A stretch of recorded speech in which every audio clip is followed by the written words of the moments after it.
बदलापूर घटनेप्रकरणी उच्च न्यायालयाच्या निर्देशानंतर महाविकास आघाडीनं बंद मागे घेतलाय। आई बाबा होण्याचे स्वप्न अजून पूर्ण झाले नाहीत का? आई बाबा होण्याचे तुमचे स्वप्न पूर्ण करा अपोलो फर्टिलिटीद्वारे। मोफत सल्ल्यांसाठी कॉल करा 9953959370।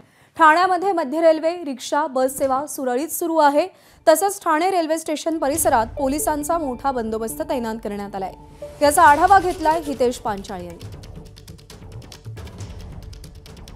महाविकास आघाडीकडनं बंद मागे घेण्यात आलं असून आज ठाण्यामध्ये नाना पटोळे असेल, जितेंद्र आव्हाड असेल, राजन विचारे असेल, हे काळी फीत लावून महात्मा गांधी यांच्या पुतळ्यासमोर आंदोलन करणार आहे। आणि त्याच आपण जर पाहिलं की मी सध्या ठाणा रेल्वे स्टेशन परिसरात आहे आणि या परिसरामध्ये पोलिसांचा फौज फाटा या ठिकाणी तैनात करण्यात आलेला आहे। कुठलाही अनुचित प्रकार घडू नये त्यासाठी या ठिकाणी RPF असेल, ठाणे पोलीस असेल, हे या ठिकाणी बंदोबस्ताला लागले आहेत।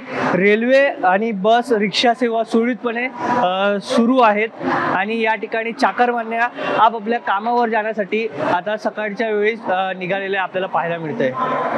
व्हिडिओ जर्नलिस्ट विनय राजभरसह हितेश पांचाळ, ABP माझा, ठाणे। ABP माझा, उघडा डोळे बघा नीट।